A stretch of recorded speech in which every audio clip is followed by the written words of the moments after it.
Vamos a orar por este pasaje que vamos a leer, que sea Dios hablándonos. Buen Dios, prepara nuestro corazón, Señor, por tu Espíritu, para que podamos recibir el alimento espiritual que estamos a punto, Señor, de escuchar. Un acto tan sencillo como el de prestar atención mientras escuchamos, mientras leemos, puede ser tan poderoso en la transformación de nuestras vidas cuando lo hacemos con fe. Por eso te rogamos que aumentes nuestra fe, Señor, para que juntos podamos contemplar hoy a Cristo, nuestro Rey, a través de este pasaje que vamos a leer. Que tu Espíritu nos ilumine y ayude al predicador, Señor, a ser fiel en la exposición de este pasaje. Te lo pido en el nombre de Jesús. Amén y amén. Vamos a ir entonces a Mateo capítulo 18, los versículos del 21 al 35, y con eso finalizamos el capítulo 18 del Evangelio de Mateo.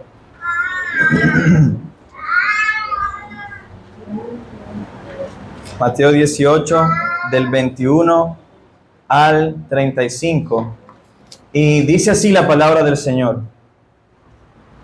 Entonces, acercándose Pedro, preguntó a Jesús: Señor, ¿cuántas veces pecará mi hermano contra mí que yo haya de perdonarlo? ¿Hasta 7 veces? Jesús le contestó: no te digo hasta 7 veces, sino hasta 70 veces 7. Por eso el reino de los cielos puede compararse a cierto rey que quiso ajustar cuenta con sus siervos. Al comenzar a ajustarlas, le fue presentado uno que le debía 10,000 talentos. Esos son 216 toneladas de plata. Pero no teniendo él con qué pagar, su señor ordenó que lo vendieran, junto con su mujer e hijos y todo cuanto poseía, y así pagará la deuda. Entonces el siervo cayó postrado ante él, diciendo: tenga paciencia conmigo y todo se lo pagaré. Y el señor de aquel siervo tuvo compasión, lo soltó y le perdonó la deuda. Pero al salir, aquel siervo encontró a uno de sus consiervos que le debía 100 denarios, y echándole mano lo ahogaba diciendo: paga lo que debes. Entonces su consiervo, cayendo a sus pies, le suplicaba: ten paciencia conmigo y te pagaré. Sin embargo, él no quiso, sino que fue y lo echó en la cárcel hasta que pagara lo que debía. Así que cuando sus consiervos vieron lo que había pasado, se entristecieron mucho y fueron y contaron a su señor todo lo que había sucedido. Entonces, llamando al siervo, su señor le dijo: siervo malvado, te perdoné toda aquella deuda porque me suplicaste. ¿No deberías tú también haberte compadecido de tu consiervo, así como yo me compadecí de ti? Y enfurecido, su señor lo entregó a los verdugos hasta que pagara todo lo que le debía. Así también mi Padre Celestial hará con ustedes si no perdonan de corazón cada uno a su hermano. Amén. Justo antes de este pasaje que acabamos de leer, encontramos la instrucción de Jesús acerca de la disciplina de la iglesia. ¿Cómo es que la iglesia debe tratar con los asuntos de pecado cuando haya ese tipo de asuntos dentro de la iglesia? Y más allá de los detalles que vimos en la exposición anterior, una de las realidades que ese pasaje nos muestra, hermanos, y que hoy quisiera que nosotros pudiésemos ser conscientes de ellos, es que el pecado va a estar presente en este lado de la gloria, en nuestra comunión como iglesia, siempre. Siempre vamos a estar pecando.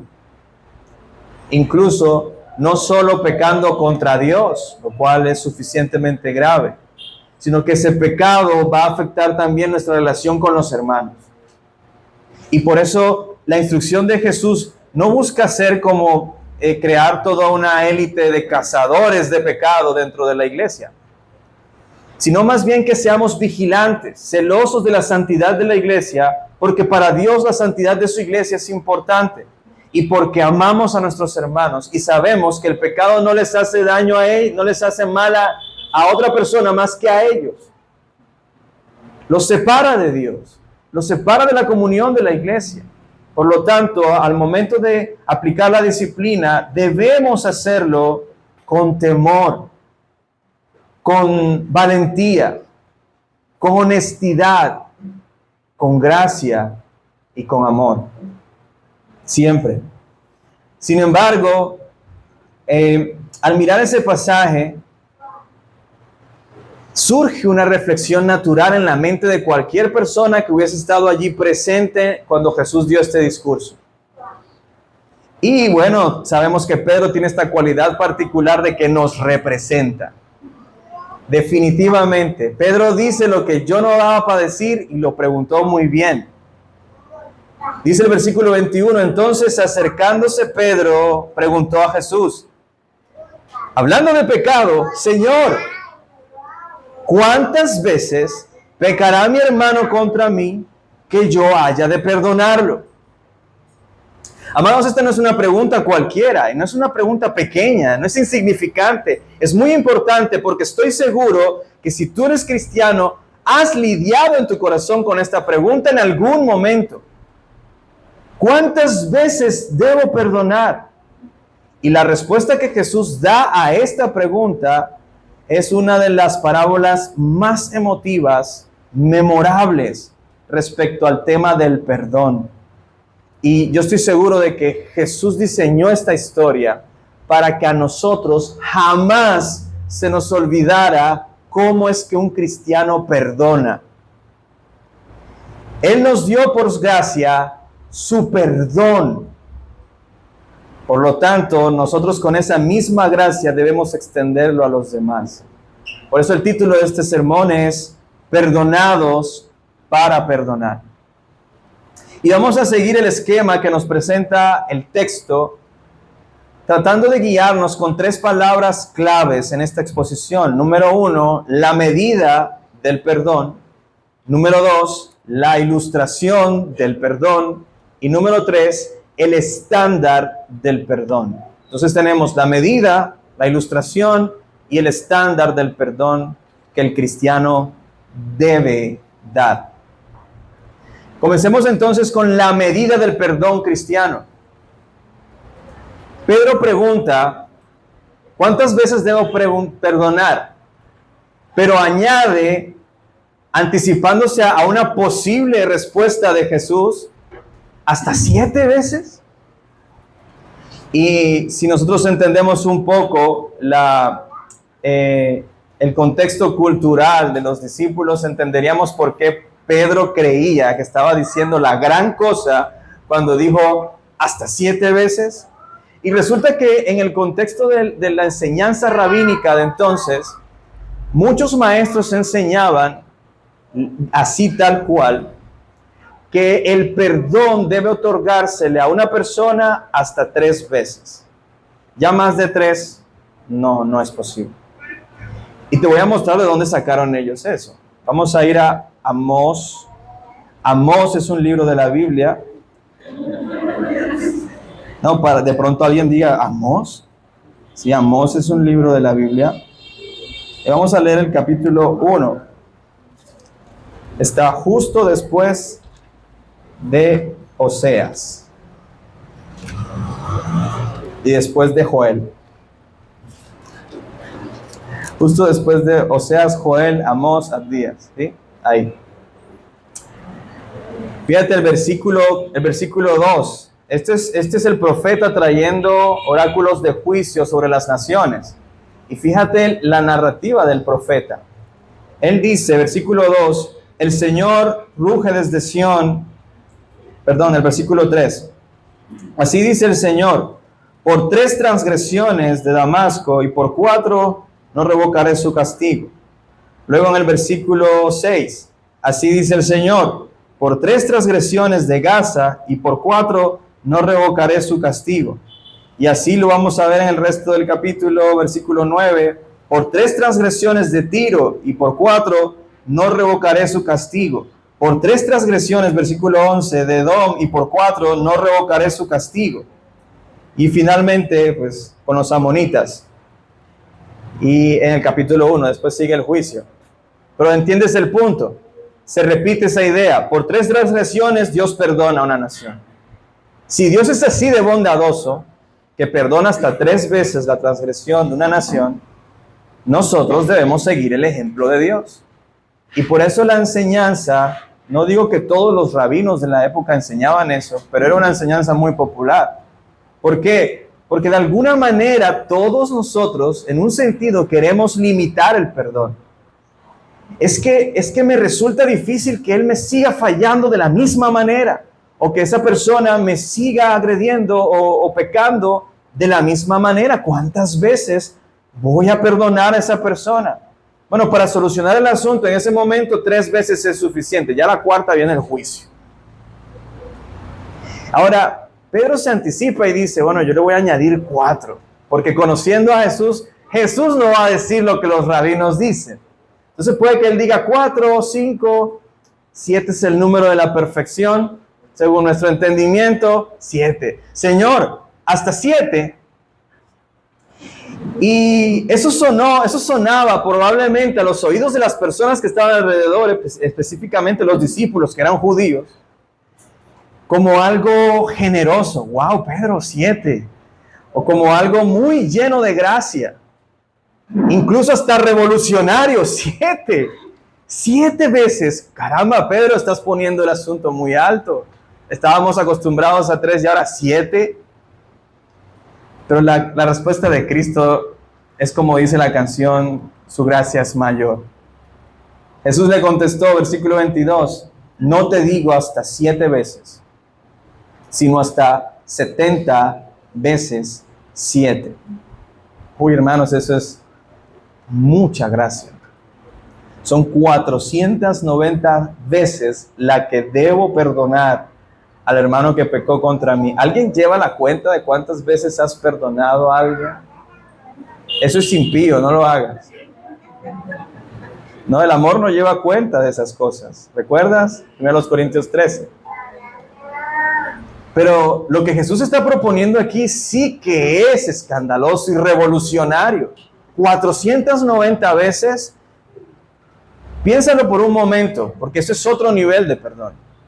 En el matrimonio, los que llevan más de 2 años de casados, ¿cuántas veces has perdonado a tu esposo porque deja la toalla otra vez ahí en ese mismo? Tengo 490 intentos. Es jocoso en ese tipo de asuntos, pero aún ese tipo de asuntos puede hacer que un matrimonio se dañe. Parece ridículo, pero así de pecadores somos. ¿Cuántas veces debo perdonar a mi esposa antes de que haya una crisis en el matrimonio? Ahora, los que están criando seres humanos pecadores, que nacen con el pecado original, ¿no te has preguntado alguna vez hasta cuándo yo le voy a decir a este niño que deje de decir eso, que deje de hacer eso? ¿Cuántas veces le voy a decir que eso no le agrada a Dios? ¿Cuántas veces le tengo que repetir a mi hijo una y otra y otra y otra vez que eso está mal? No sé si te ha pasado, pero a mí me pasa mucho. Y cuando te das cuenta de lo poco generosos que somos, porque nosotros somos hasta menos generosos que los rabinos, que hasta la tercera la perdonaban. Nosotros con la segunda ya queremos que nuestros hijos sean seres humanos perfectos y santos. A la segunda, incluso le decimos, te lo digo una tercera vez, y van a haber problemas. A algunos se les vienen los traumas de la niñez enseguida, porque esa es la condición del ser humano. Cuando alguien nos afecta, cuando alguien afecta nuestra vida, no somos tan pacientes, no somos tan generosos. Es más, no somos dados a perdonar. Porque decimos que perdonamos y después sacamos en cara que yo te perdoné esa vez, pero esta vez no te lo voy a perdonar. Trasladémoslo por un momento a nuestra relación con Dios. ¿Cuántas veces Dios ha sido ese Padre que una y otra y otra y otra y otra vez te ha dicho no, por ahí no, así no, te he dicho ya varias veces que no? Y si tú le pides perdón, ¿cuántas veces te perdona el Padre? Hasta este día, tú estás aquí por la sola misericordia del Señor, porque Él te ha perdonado.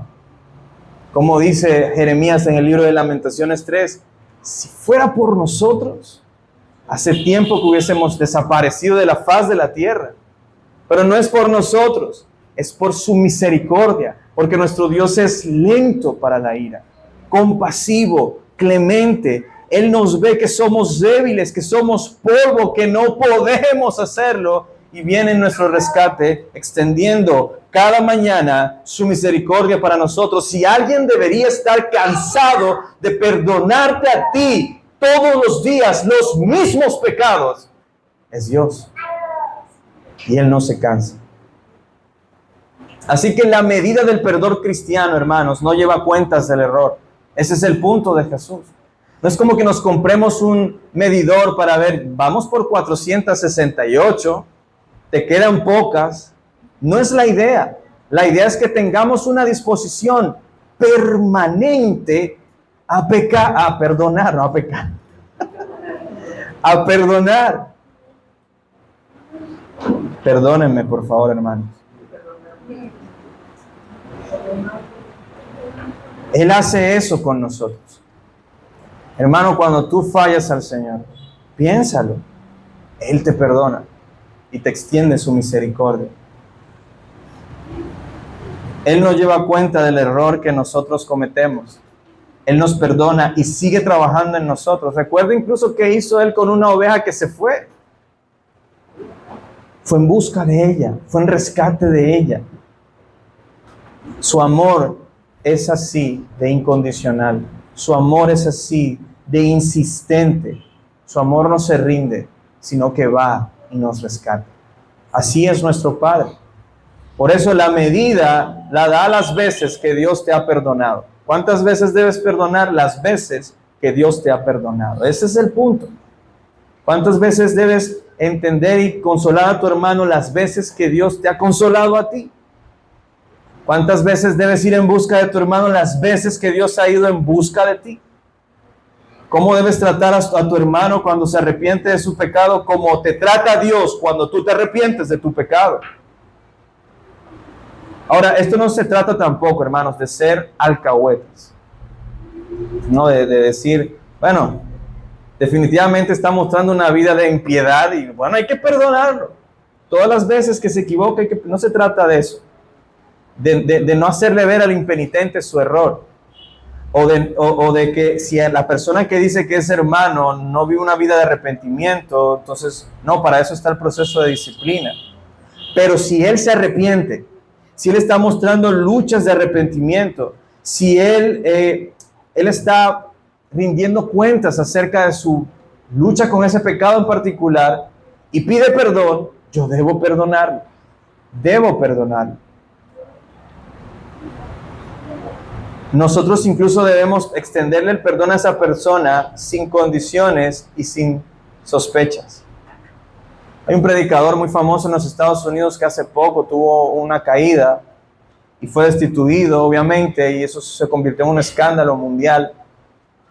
Y él hizo, como era una persona tan conocida en el mundo cristiano en los Estados Unidos, hizo una publicación manifestando su arrepentimiento y pidiendo perdón a la iglesia porque él había sido una causa de tropiezo para muchos en todo el mundo. Y pedía perdón públicamente. Y hablaba de que está siendo pastoreado, restaurado y todas esas cosas. No faltó el comentario que decía, dice él. No faltó el, bueno, habrá que ver. Y eso se traslada a nuestra vida en comunidad. el hermano falló, pidió perdón, te perdonamos, pero habrá que ver. No, hermanos, así no nos perdona Dios, ¿o sí? No, Dios nos perdona incondicionalmente y se compromete a ayudarnos en nuestras luchas. Así deberíamos ser nosotros y orar entonces por el hermano que está diciendo que se arrepintió. ¿Cómo sabes tú que no es verdad que se arrepintió? Orar por él para que al final el Señor lo ayude a crecer en piedad. Ahora, para ayudarnos a entender este punto de así como Dios me perdona y las veces que Dios me perdona, yo debo perdonar a mi hermano, Jesús utiliza entonces esta parábola que nos ayuda a reflexionar racionalmente, porque esto tiene todo el sentido lógico del mundo. Esto no es un asunto ambiguo, es claro y lógico. Jesús entonces quiere que nosotros entendamos que el negarnos a perdonar es tan malvado como lo que hace este siervo. Y es allí donde entonces Jesús inicia esta parábola. Sabemos que es una parábola por cómo inicia. Por eso el reino de los cielos puede compararse. Recuerde que esa es una de las características de las parábolas de Jesús. Por eso el reino de los cielos, ¿qué está comparando Jesús? El reino de los cielos, es decir, la vida de la iglesia se compara ¿a qué? A cierto rey que quiso ajustar cuenta con sus siervos. Y al comenzar a ajustarlas, le fue presentado uno que debía 10,000 talentos. Y yo me imagino que cuando todo el mundo en ese momento escuchó 10,000 talentos, dijo, wow, ¿cómo hizo ese tipo? Porque para que tengamos una idea, yo hice el ejercicio de usar las matemáticas para aproximarnos a un dato por lo menos cercano a lo que Jesús dijo. Y aquí en el paréntesis, en la NBLA, si usted tiene esta versión de la Biblia, te aparece 216 toneladas de plata. Al precio de la plata actual, estamos hablando de casi 1.04 billones de pesos. Hermanos, ¿qué hizo ese tipo para hacerse esa deuda? No tengo ni idea. Pero esos son el tipo de deudas que tú ves que tienen quienes actualmente. Políticos corruptos, personas que están en altos cargos administrando este nivel de cantidades de dinero. Entonces probablemente este hombre, este siervo de este rey, administraba algunas cosas del reino y se hizo de esta gran deuda. Y el texto hace énfasis en decirnos, pero no teniendo él con qué pagar, si no era claro, hermano, ¿cómo pagas tú 1.04 billones de pesos hoy? Es obvio, no tenía cómo pagar. Su señor ordenó entonces que lo vendieran como esclavo junto con su mujer e hijos y todo cuanto poseía y así pagara la deuda. Ahora no es que se pagó completamente, pero como dice el dicho aquí en la costa, del ahogado el sombrero. Algo es algo, recuperar algo de lo que me debe. Porque ¿de dónde va a sacar él para pagar estas cosas? Ahora, el texto nos lleva entonces a reflexionar que el punto aquí es que la deuda que este siervo tenía era impagable, humanamente impagable. Ningún ser humano, ningún trabajador puede ganar esta cantidad de dinero para pagar una deuda así de grande. El versículo 26 continúa diciéndonos: entonces el siervo cayó postrado ante él diciendo, tenga paciencia conmigo y se lo pagaré. Y el señor de aquel siervo tuvo compasión, lo soltó y le perdonó la deuda. Uno lo lee y uno no se alcanza a imaginar toda la emoción que hay en este asunto. Trata de pensar, para que un rey tenga compasión de una deuda así, hombre, la súplica de este siervo debió ser muy real y muy conmovedora. Porque es que el rey fue movido a compasión. No es como que el rey tenía algún tipo de trastorno mental y no entendía que lo que le debían era mucha plata. Sí, era muy consciente de lo que le debían. Pero la súplica de este hombre fue tan emotiva, fue tan conmovedora, fue tan real, que parecía verdadera, que el rey no solo le dice, bueno, vamos a hacer una cosa, te voy a dar plazo para que al menos pagues la mitad, o para que pagues un cuarto, o págame lo que puedas. De aquí en adelante la mitad de tu salario va a ser para mí. Trato hecho. Eso hubiese sido muy compasivo de parte del rey. Pero es que trata de dimensionar qué fue lo que el rey hizo. Canceló la deuda. Me debes 0. 0. No tienes que pagar nada, ni tú, ni tu mujer, ni tus hijos. Es decir, el perdón que el rey concedió es simplemente asombroso. A veces nosotros nos ponemos a pensar, wow, es que debía mucha plata y no perdonó a su compañero. Pero ¿no te estás dando cuenta de la compasión del rey? Es asombrosa. ¿Quién puede levantar la mano y decir, yo sería capaz de perdonar algo así? Nadie. Sobre todo cuando el ser humano lucha con el amor al dinero. A veces por deudas inferiores no somos capaces de perdonar a alguien. Este rey estaba mostrando que su corazón estaba mirando otras cosas, no solo lo terrenal, no solo lo material, y él extiende un perdón que es simplemente asombroso, asombroso. Y hasta este punto la historia es muy conmovedora, reveladora y emotiva. Pero de repente, o sea, si la historia termina allí, uno dice, wow, qué perdón tan grande. Debemos imitar ese perdón, ¿verdad? Sí, todo el mundo tendría esa reflexión. Pero de repente la trama de la historia toma otro rumbo. Y dice el texto, pero al salir aquel siervo encontró a uno de sus consiervos que le debía 100 denarios. Y echándole mano lo ahogaba. Ya usted ve que le tenía el cuello agarrado, diciendo, paga lo que debes. Nota que el texto comienza diciendo, al salir. Algunas personas incluso al salir de aquí del edificio de la iglesia van a verse probados en esta área. Al salir de la presencia del rey, se encontró con alguien que le debía 100 denarios. Él acababa de recibir uno de los perdones más asombrosos que cualquier ser humano en la tierra pueda experimentar. ¿Cómo te sentirías tú de que alguien te libró de ir a la cárcel y canceló la deuda que tenías y que podía perjudicar no solo tu propia vida, sino la de tus hijos y la de tu esposa? ¿Cómo saldrías tú de ese lugar? Yo creo que agradecido sería lo mínimo. No se tiene que ser cristiano por lo menos para darse cuenta de que, oye, al menos da las gracias. Debías estar feliz por lo que se te ha cancelado.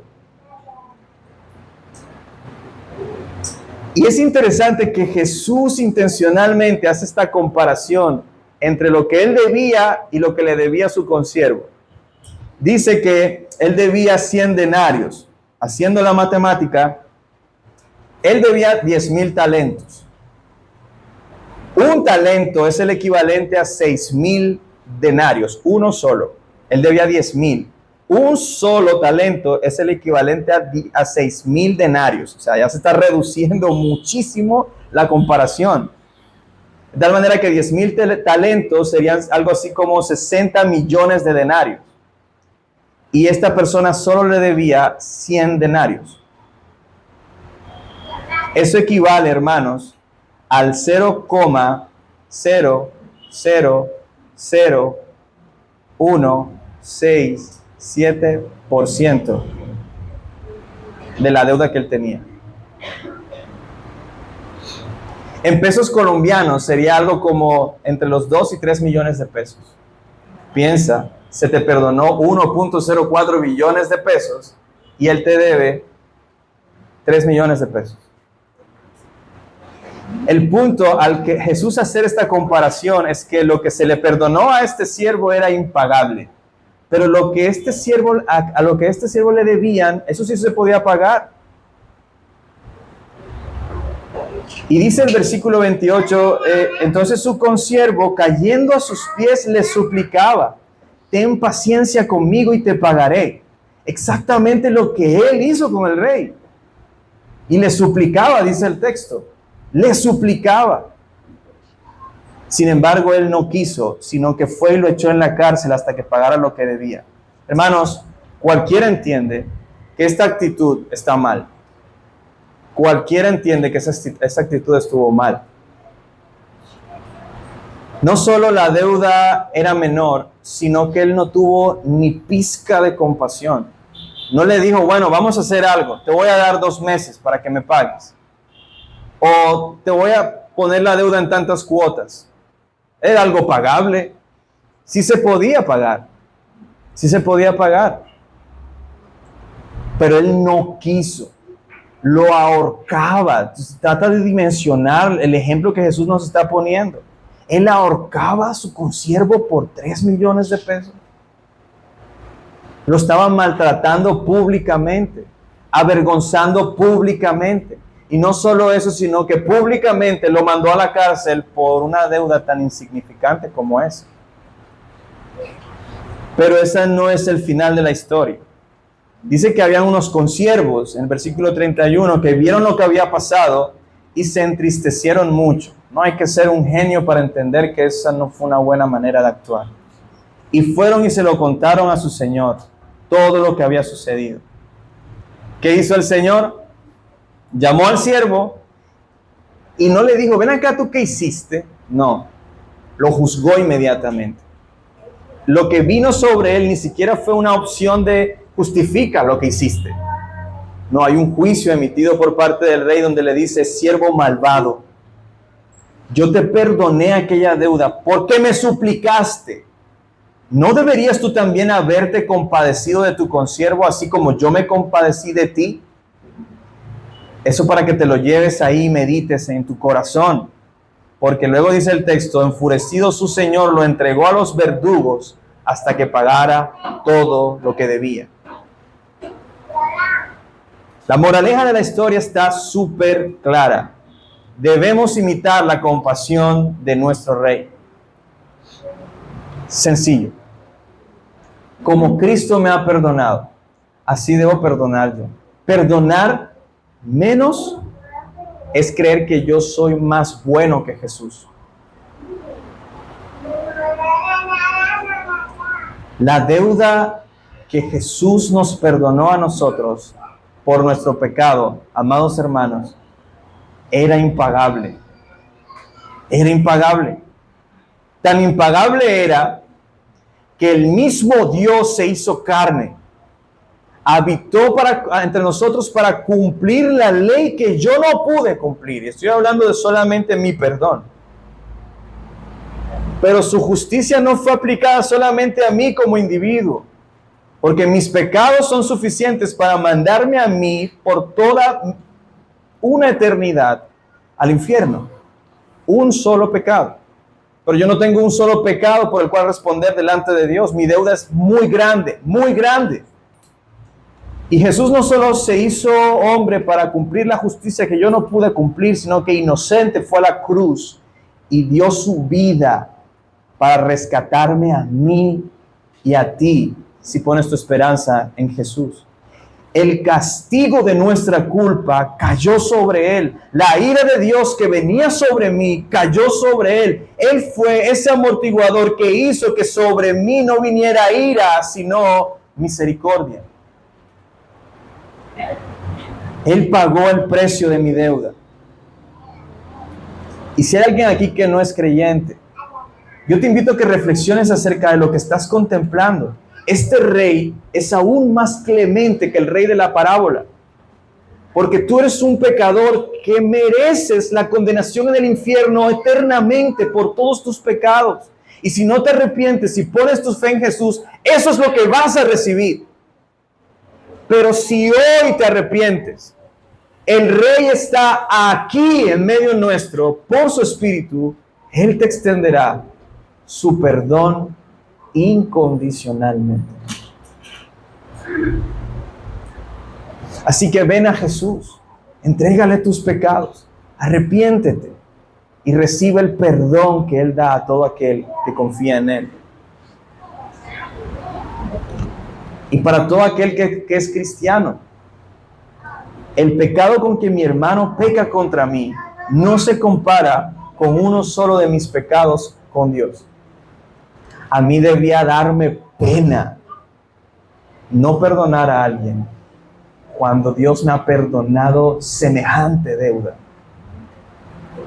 Esa es la reflexión para nosotros. ¿Cuánto más nosotros no debemos tratar con compasión a personas que nos ofenden? Su deuda no se parece en nada a la que yo tenía con Dios. Pero eso no es todo. La conclusión de Jesús es aún más impactante. Ya hasta aquí tenemos la medida del perdón, que es las veces que Dios me perdona a mí, son las veces que yo debo perdonar a mi hermano. Tengo una ilustración para hacerme ver que mi deuda fue pagada y que mi deuda era mucho más grande que cualquier pecado que cualquier persona cometa contra mí. Pero Jesús pone entonces el estándar del perdón un poco más elevado todavía. Él dice en el versículo 18, en el versículo 35, perdón, así también mi Padre Celestial hará con ustedes, si no perdonan de corazón cada uno a su hermano. Hermanos, la única forma en que un pecador puede ser perdonado, la única, es por medio de Jesús. Sin Jesús no hay perdón. Si tú no crees en Jesús, no hay perdón para ti. No habrá perdón para ti. Es la única forma por la cual el precio de nuestra deuda es pagada, por su expiación en la cruz, por Él haber derramado su sangre en la cruz. Por eso el perdón que viene del Padre no es que esté condicionado por la capacidad de perdón del pecador. No malentiendas y no usemos mal este texto diciendo, pero es que la salvación al final sí es por obras, porque Dios me perdona si yo perdono. No es lo que Jesús está diciendo. Porque el ser humano en sus propias fuerzas no es capaz de perdonar a nadie. Y si mi perdón depende de cómo yo perdono a los demás, créeme, yo no voy a ser perdonado por Dios. Es al revés. La capacidad de perdonar con la misma compasión con que Dios perdona, solo lo pueden hacer los cristianos verdaderos. De tal manera que el perdón que yo extiendo a mi hermano es una evidencia de que yo he sido perdonado. La compasión con la que yo trato a mi hermano que peca contra mí es evidencia de que yo he sido tratado con compasión, no al revés. Mi perdón, mi misericordia, mi compasión que yo extiendo hacia mi hermano, evidencia que yo soy consciente de la misericordia, compasión y gracia con la que Dios me ha tratado a mí. De tal manera que el verdadero creyente va a perdonar como Cristo lo perdonó. Por tanto, quien no puede perdonar como Cristo lo ha perdonado, sencillamente no ha nacido de nuevo. Punto final. Vamos a mirar un texto que lo dice de manera muy clara. Colosenses, capítulo 3. Este es uno de los versículos que, si tú eres cristiano y tienes 2 meses de ser cristiano o tienes 20 años de serlo, 30 años de serlo, debes memorizarlo. Si no lo has memorizado, ese debe ser tu reto para esta semana. Colosenses 3, versículos 12 y 13. Entonces, ustedes, como escogidos de Dios, me encanta por cómo comienza ese versículo. Ustedes, escogidos de Dios, santos y amados. Hasta ahí uno se siente como, gracias, qué bueno. Dice Pablo, revístanse de tierna compasión, bondad, humildad, mansedumbre y paciencia, soportándose unos a otros y perdonándose unos a otros si alguien tiene queja contra otro. Como Cristo los perdonó, ¿qué dice el texto? así también háganlo ustedes. Así también háganlo. Ese es el estándar. Ese es el estándar. Si tú no lo haces, tú no eres cristiano. Así de sencillo. Si tú decides no perdonar a tu hermano, tú no eres cristiano, no has nacido de nuevo. Y evidencias que como este siervo malvado, no estás pensando racionalmente en el Evangelio. No estás entendiendo el significado del Evangelio. No estás viviendo haciendo honor a lo que el Evangelio representa: reconciliación, gracia y perdón. Entonces, hoy hemos aprendido que la medida del perdón, el ejemplo del perdón y el estándar del perdón cristiano es perdonar como Dios en Cristo me ha perdonado a mí, cuando decidí creer en Él y recibí todas las riquezas de la gracia sobreabundante de nuestro buen Dios. Por lo tanto, hermanos, todos los que estamos aquí que somos cristianos, debemos, es nuestro deber, como dice Colosenses, es nuestro trabajo cultivar en nosotros una disposición permanente a perdonar a mi hermano las veces que él me ofenda.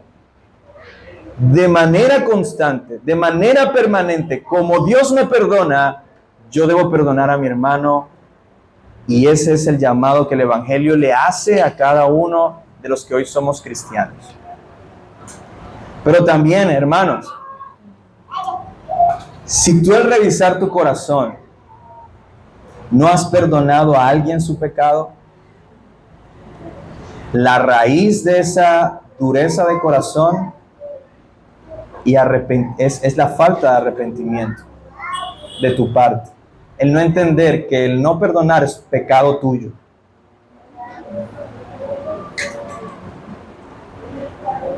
Debes perdonar como Cristo lo hizo.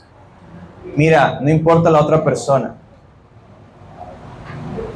Importa que tú obedezcas lo que Dios te está diciendo. Perdona. Suelta. La deuda está cancelada. Esa persona no te debe nada. No tienes por qué sacarle eso en cara. Déjalo ir. No es un consejo, hermanos, hermanas. Es la orden del Rey. El Rey nos ha mandado, nos ha dado su ejemplo para que vivamos haciendo honor a la gracia que hemos recibido. Él es digno de obediencia, hermanos. Pero no nos deja solos. Él está con nosotros y nos ayuda a perdonar. Oremos.